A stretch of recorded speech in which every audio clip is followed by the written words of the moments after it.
Om Swastiastu. Apa kabar anak-anak hari ini? Semoga selalu dalam keadaan sehat ya. Semoga selalu dalam lindungan Ida Sang Hyang Widiwasa. Nah, pada pembelajaran hari ini dalam pendidikan agama Hindu dan budi pekerti. Pada video kali ini kita akan belajar tentang materi Triguna. Materi ini diperuntukkan bagi siswa sekolah menengah pertama kelas 8. Namun, sebelum kita mulai, alangkah baiknya kita berdoa terlebih dahulu. Untuk anak-anak di rumah, silahkan ambil sikap amustikarana. Kita berdoa.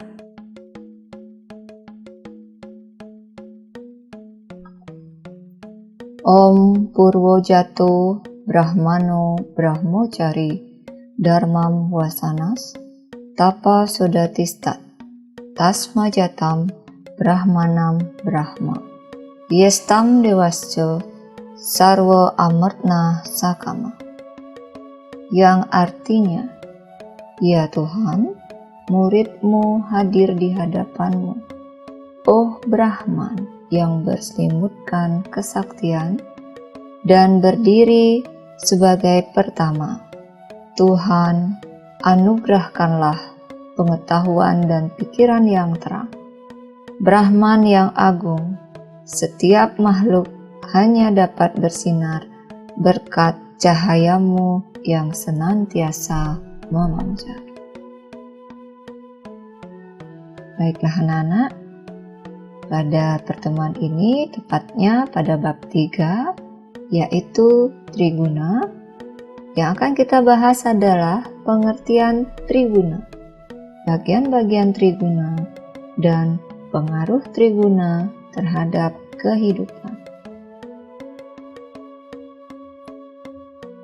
Sebelum kita ke pengertian Triguna, perlu anak ketahui bahwa di dalam Bhagavad Gita, Adhyaya 4, Sloka 5, yang berbunyi, Satwam Rajas Tama Iti Guna Prakrti Sambhava Nibbadnati Mahabaho Dehe Dehi Nama Pyayam, yang artinya alam material diselimuti oleh sifat satwam, yaitu sifat kebaikan, sifat rajas, kenafsuan, dan tamas, sifat kegelapan.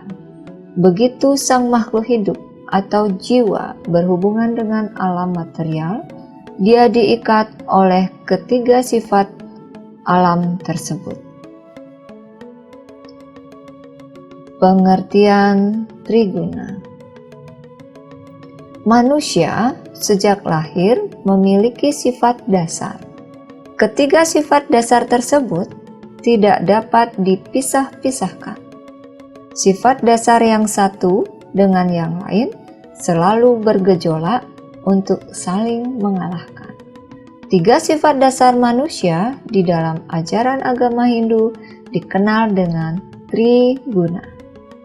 Kata Triguna berasal dalam bahasa Sanskerta, yaitu dari kata tri dan guna. Kata tri artinya tiga, sedangkan guna artinya sifat atau bakat. Jadi, Triguna adalah tiga sifat dasar yang ada pada seluruh makhluk hidup. Ketiga sifat dasar manusia mempengaruhi sejak masih di dalam kandungan sampai akhir hayat. Bagian-bagian Triguna. Pertama adalah Satwam. Sifat Satwam adalah sifat yang tenang, jujur, dan baik. Orang yang lebih dominan sifat satwamnya dapat membentuk karakter untuk selalu berbuat kebaikan, baik dalam pikiran, tindakan, maupun perkataan. Sehingga orang tersebut menjadi bijaksana, cerdas, sopan, disiplin, jujur, dan selalu melakukan dharma. Kedua, sifat rajas. Sifat rajas adalah sifat aktif, semangat, lugas, tegas, sombong, angkuh, serta yang lain.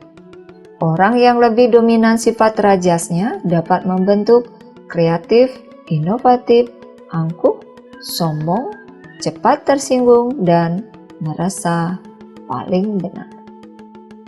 Dan yang terakhir adalah sifat tamas. Sifat tamas adalah sifat malas dan lambat.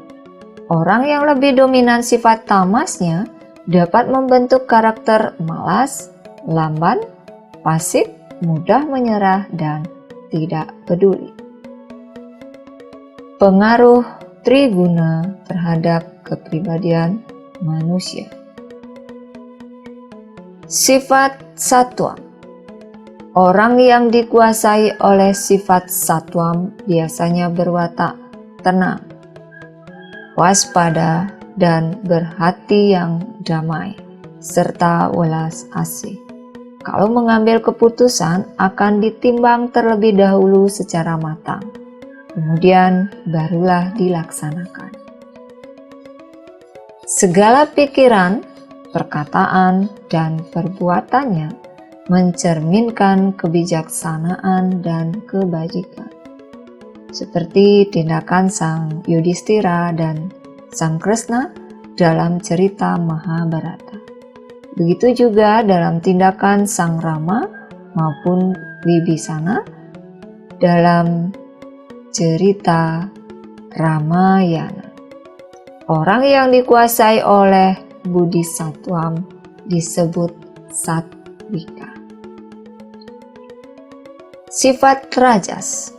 Orang yang dikuasai oleh sifat rajas biasanya selalu gelisah, keinginannya bergerak cepat, mudah marah, dan keras.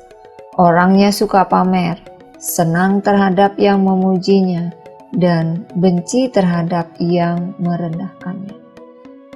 Yang baik dalam sifat rajas itu adalah sifat giat bekerja dan disiplin. Orang yang dikuasai oleh sifat rajas disebut raja sika. Dan yang terakhir, sifat tamas. Orang yang dikuasai sifat tamas biasanya berpikir, berkata, dan berbuat sangat lamban. Kadang-kadang enggan, malas, suka tidur, rakus, dan lungu. Orang yang dikuasai oleh budi tamas disebut tamasika.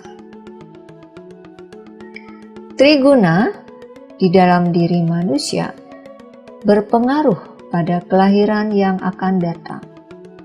Dalam pustaka suci Brahaspati Tattva disebutkan, apabila kekuatan satwam mengungguli rajas dan tamas, maka Atman akan mencapai moksa.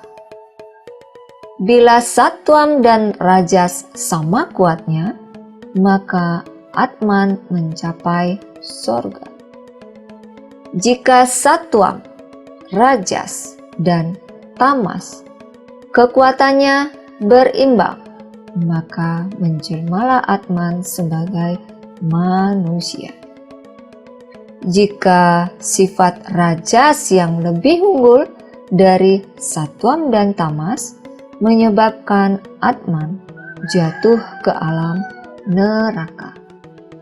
Dan apabila sifat tamas yang lebih unggul dari satwam dan rajas, maka Atman menjelma menjadi binatang dan tumbuh-tumbuhan. Demikian pembelajaran kita hari ini. Semoga bermanfaat ya. Om Santi, Santi, Santi, Om.